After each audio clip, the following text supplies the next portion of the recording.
Just a quick update on the anodizing room. I got the room sealed up in plastic.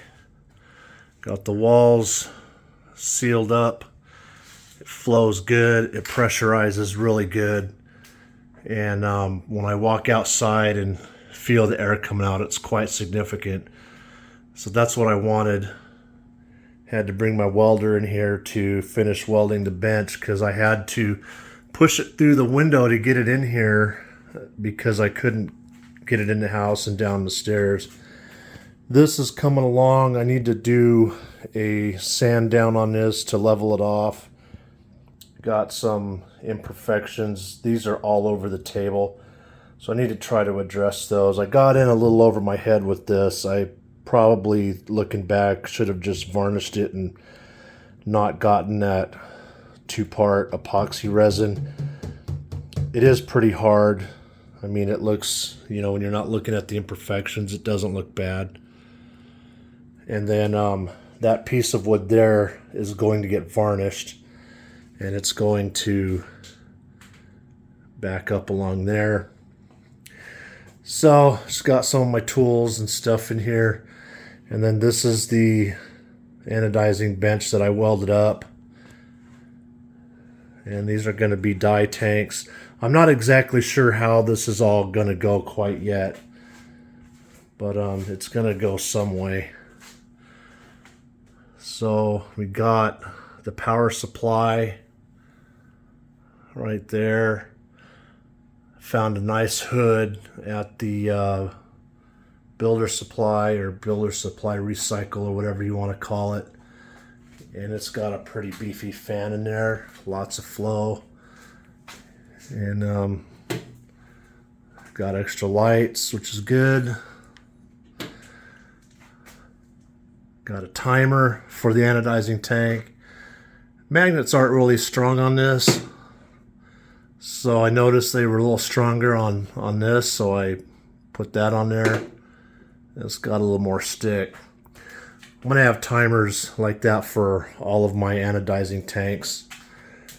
So yeah, I had to, this whole thing, this one piece, I had to push it through the window, and then I welded the legs on it in here because there's no way, even without the legs, I couldn't get this in through the house. So the anodizing tank, 20 gallons, it'll probably only hold 17 or 18. And as you can see, I welded up a support structure that's going to be holding most of the weight, because we're talking about 150 gallons, or excuse me, 150 pounds on this. And with, the 5-gallon buckets, I'm probably only going to have about 4 gallons each of liquid in these tanks. That's a lot of weight. So I felt that it was best to take the heaviest and build a support structure. I made adjustable feet, and that's turning out pretty good. So this is going to be the anodizing tank. That's going to be the agitator, because I don't want bubbles in there, because it'll just cause moisture to vent into the atmosphere. I think that's going to be better. So yeah, got that.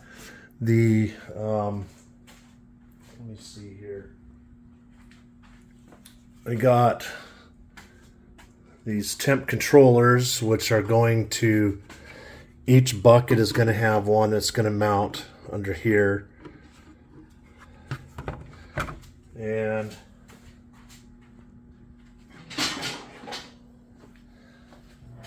I got these, which are going to go in the bucket to heat the solutions to about 150 degrees, 145. So they'll be wired through the temp controller, and that's how we'll regulate the temperature for those.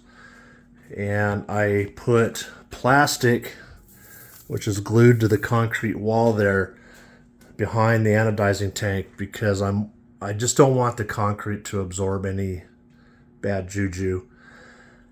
So still got to run a vent out to the window there. I got good electricity there.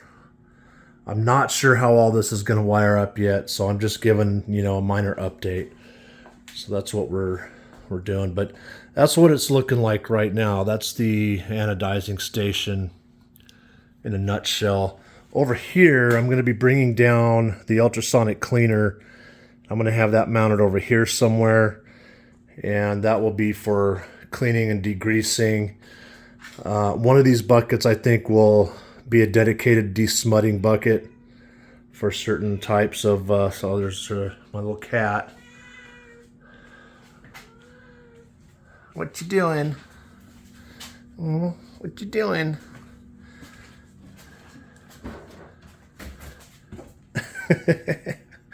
Yeah, so now you see what that shelf is about.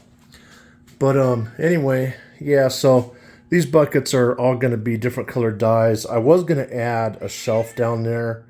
That's why that's down there. And I decided not to because I'm going to have more colors and I don't have enough room. So I'll have extra buckets, which I'm just going to have down there. So when I need to swap colors out, I can just pull a bucket out, swap them out, you know, and then go from there. So there's still more to go. This has been quite an effort. I think the major stuff is done. Got some extra lighting going on. It's going to be plugging in elsewhere. I don't like these, but we'll see. Might just have to live with it. So yeah, that's where we're at right now. And hopefully within the next few weeks, I'll be able to wrap this up and start adding chemicals and get ready to do the old anodizing. And if you don't know, that's anodizing right there. So yeah, this is my helper. Pretty much gets in the way. Huh, you get in the way, don't you? So yeah, it's turning out. I think this is a good little area for this, and I'm really stoked about it. So all right, there it is. That's the update.